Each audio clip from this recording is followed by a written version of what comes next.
Louvado seja nosso Senhor Jesus Cristo, para sempre seja louvado, e nossa Mãe Maria Santíssima. Queridos amigos, amigas, irmãos e irmãs, mergulhemos na palavra do Senhor, que hoje, na Santa Liturgia Diária da Igreja, nos traz essa passagem no Evangelho de Mateus, capítulo 12, versículos do 46 ao 50. E eu convido você agora a fazer a leitura dessa palavra comigo, abrir o seu coração. Naquele tempo, enquanto Jesus estava falando às multidões, sua mãe e seus irmãos ficaram do lado de fora, procurando falar com ele. Alguém disse a Jesus: "Olha, tua mãe e teus irmãos estão aí fora e querem falar contigo." Jesus perguntou àquele que tinha falado: "Quem é minha mãe? E quem são os meus irmãos?" E, estendendo a mão para os discípulos, Jesus disse: "Eis aí minha mãe e meus irmãos. Pois todo aquele que faz a vontade de meu Pai, que está nos céus, esse sim é meu irmão, minha irmã e minha mãe." Palavra da salvação. Glória a vós, Senhor. Amém. Queridos, esta palavra de Deus hoje vem nos trazer uma reflexão a respeito da mãe e dos irmãos de Jesus Cristo. E é uma passagem propícia para o dia de hoje, onde nós celebramos o dia de Nossa Senhora do Carmo. Nós compreendemos que Nossa Senhora do Carmo, essa santa maravilhosa, é a mãe de Jesus Cristo, que nesse dia 16 de julho se apresentou no Carmelo, naquele monte, aquele santo maravilhoso, São Simão Stock, e que ali, ao se apresentar aquele santo, entregou para ele o escapulário e disse a ele que todos aqueles que usassem o escapulário e tivessem devoção a ele seriam livrados do fogo do inferno, da condenação. Ora, queridos, vejam, o escapulário de Nossa Senhora é um sacramental. O que é que nós chamamos de sacramental? Sacramental é tudo aquilo que nós utilizamos, como sendo um objeto sacro e que temos respeito a esse objeto. Uma cruz que você coloca no peito, uma imagem, o próprio escapulário, uma correntinha, alguma coisa, aonde você entrega, consagra aquele objeto a Deus, tá? E você utiliza aquele objeto como sendo uma fonte de lembrança, do que você precisa ser. Há uma diferença entre um sacramental e um amuleto. Vamos compreender isso de uma maneira muito clara para podermos entrar na meditação dessa palavra aqui, tá? A gente não poderia falar sobre esta passagem sem falar sobre Nossa Senhora do Carmo, que hoje é o seu dia. E não tem como falar sobre Nossa Senhora do Carmo sem falar sobre o escapulário de Nossa Senhora. Então venhamos a compreender o seguinte: há uma diferença entre um objeto sacramental e um amuleto. O que é um objeto sacramental? O que é um amuleto? Um objeto sacramental é algo pela qual eu tenho, é algo pelo qual eu consagro a Deus, aquele objeto, e que esse objeto me serve como uma lembrança, como uma referência, como um convite para vivenciar algo prático na minha vida. Por exemplo, se eu tenho um terço, eu posso utilizar esse terço como sendo um objeto sacramental. O que é que esse terço nas minhas mãos representa para mim? Ele me lembra a proposta, a necessidade da oração.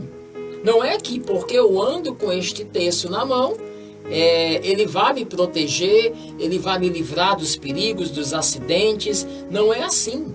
Não se trata de um amuleto, de um objeto que eu utilizo e que ele tenha força, que ele tenha poder sobre mim, tá? O que o sacramental vai me fazer é lembrar a respeito daquilo que eu preciso viver na minha vida. Então não é utilizar o escapulário de Nossa Senhora como um amuleto. Por quê? Como o próprio Papa aqui nos fala, né?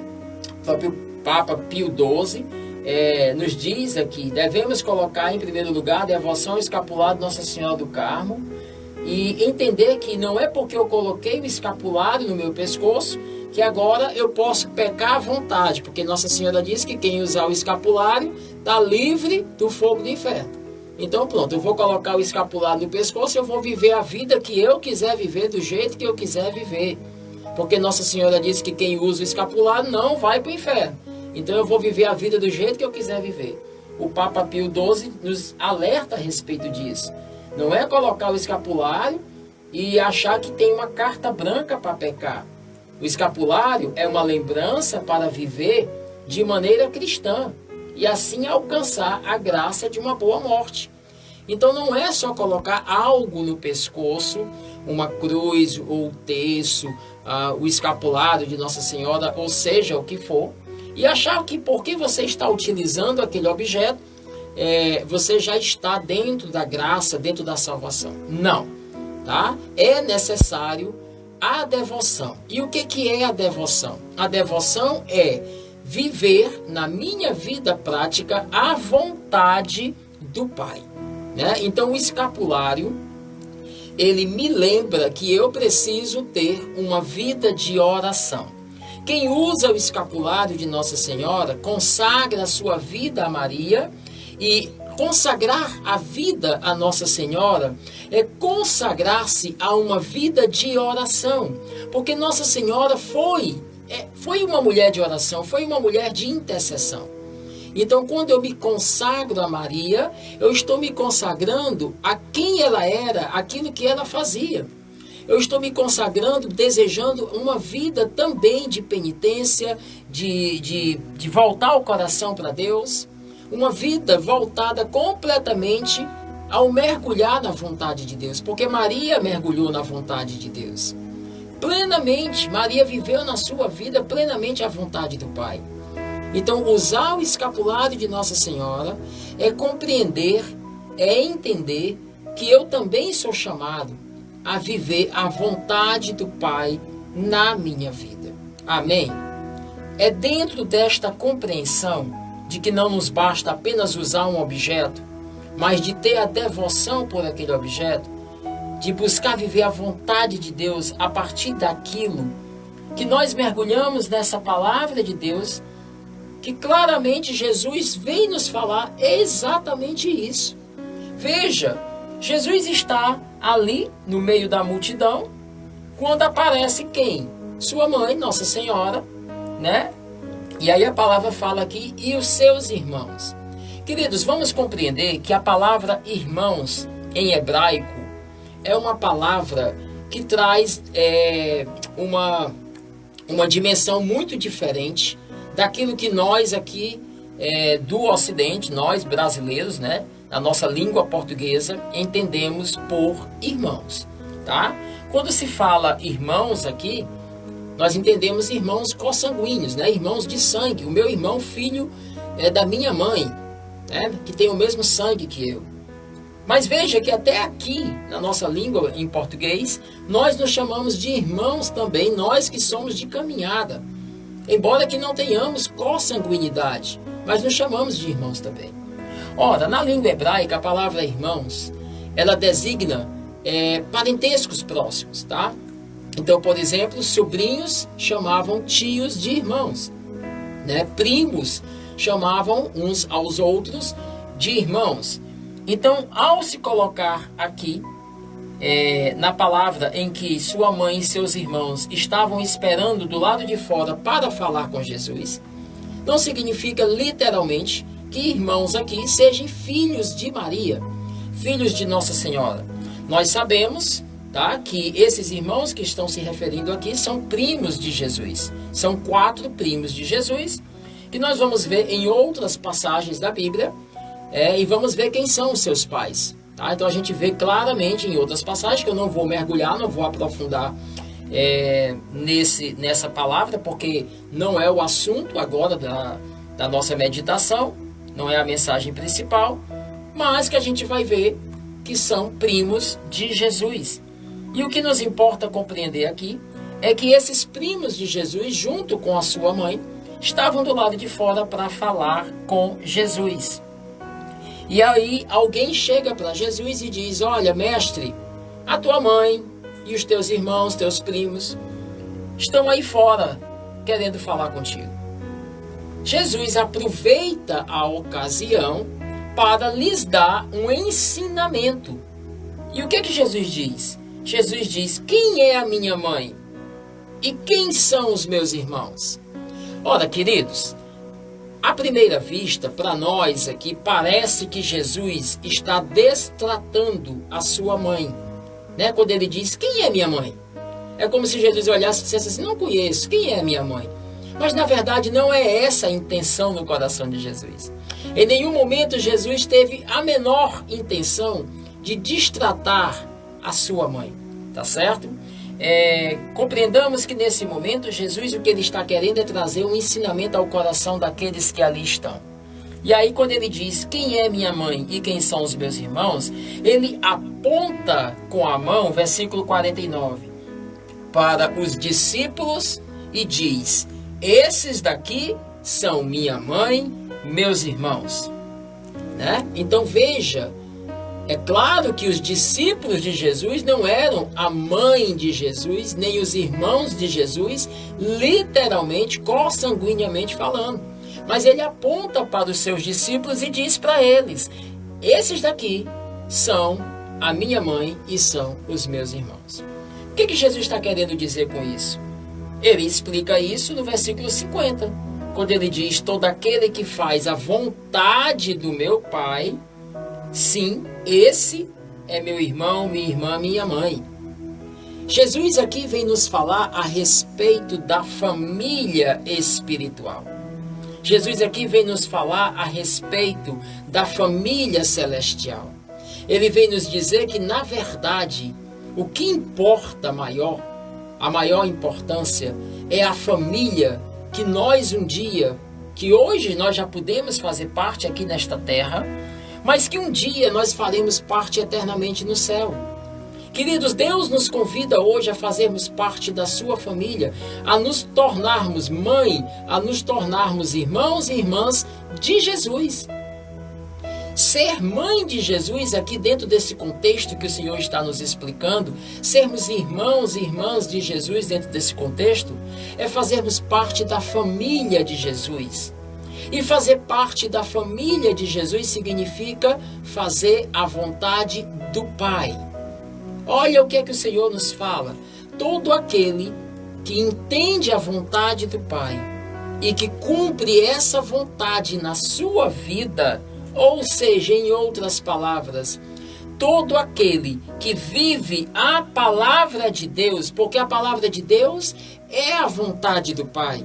Aquele que lê a palavra de Deus, aquele que escuta a pregação, aquele que guarda essa palavra no coração, aquele que procura viver durante o seu dia e no dia a dia de cada dia a força dessa palavra, aquele que conduz a sua vida debaixo da orientação, debaixo da vontade do que Deus tem para você, essa pessoa verdadeiramente é filho do Pai. É filho de Deus, porque ele vive a vontade do Pai. E lógico que se eu vivo a vontade do Pai, se eu sou filho do Pai verdadeiramente, eu sou irmão de todos aqueles que também vivem a vontade do Pai. Jesus foi o primeiro a viver a vontade do Pai na sua vida. Quando eu também vivo essa mesma vontade, eu me torno irmão de Jesus, irmã de Jesus, mãe, pai de Jesus. Eu me torno família de Jesus. Veja que tem um sentido muito mais amplo aqui. Nós somos uma comunidade católica Luz do Mundo. Nós somos convidados a sermos uma família espiritual. Você ganhou muito mais do que simplesmente uma comunidade, do que um grupo de oração, do que um lugar para você orar. Você ganhou uma família na sua vida. Quando você veio fazer parte da obra Luz do Mundo, Deus deu a você a graça, a oportunidade de fazer parte de uma família celestial, de uma família espiritual. Você ganhou irmãos, irmãs, mães, pais, primos, tios, uma verdadeira família em Deus. A grande verdade é que, para sermos família espiritual, família celestial, é necessário que nós, como comunidade Luz do Mundo, possamos viver a vontade de Deus nas nossas vidas. Quando é que nós vamos ser verdadeiramente irmãos uns com os outros? É quando nós vivermos a vontade do Pai em nossas vidas. Ser irmão não é abraçar o outro. Abraçar, qualquer um abraça. Ser irmão em comunidade não é beijar o outro. Ser irmão em comunidade não é dizer para o outro, Deus te abençoe. Ser irmão em comunidade não é simplesmente sorrir para os outros. Ser irmão em comunidade é conhecer a palavra de Deus, é vivê-la na minha vida plenamente, porque a partir do momento em que eu vivo essa palavra na minha vida, eu vivo para o meu irmão o sentido cristão que Deus me chama a testemunhar. Quando eu vivo a palavra de Deus na minha vida, verdadeiramente eu amo o meu irmão. Sem viver esta palavra, sem viver a vontade de Deus, muitas vezes o meu amor é efêmero, é passageiro. Muitas vezes o meu amor é imperfeito. Muitas vezes o meu amor é interesseiro. Muitas vezes o meu amor é humano. Mas quando eu vivo a vontade de Deus na minha vida, a vontade do Pai, eu verdadeiramente me torno família. Porque a palavra de Deus me faz amar o meu irmão, assim como Jesus nos ama como família também. Por isso, queridos, esta palavra hoje, ela vem nos trazer uma mensagem de fundamental importância para as nossas vidas. Aqui não nos importa se Maria teve outros filhos ou não, né? Há tantas discussões a respeito desse assunto. Há tantas outras denominações religiosas, né? Outros irmãos aí de outras religiões, que perdem tanto tempo em querer discutir essa questão, se Maria foi virgem depois do parto, se ela teve outros filhos. Ora, queridos, nós católicos, nós acolhemos a graça da compreensão de que Nossa Senhora, pela a graça do Espírito Santo, concebeu em seu ventre o Filho de Deus, sem a presença de nenhum homem. Maria engravidou sem que houvesse nenhum contato físico com nenhum homem. E durante toda a sua gestação, São José também a respeitou.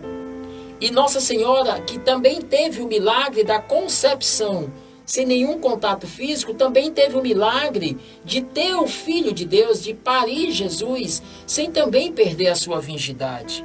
Por isso Nossa Senhora conservou-se virgem antes, durante e após o parto. A Virgem Maria Santa conservou-se dessa maneira. Então, a virgindade de Maria traz para nós a preservação de Deus. Deus preserva Nossa Senhora virgem para dizer que ela é a única esposa de Deus. Nossa Senhora casou-se somente e unicamente com Deus. Somente e unicamente com Deus.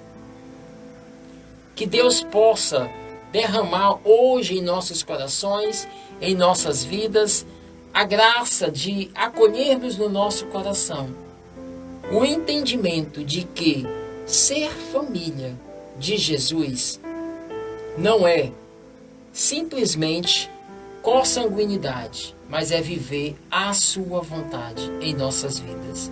Assim seja. Amém. Amém.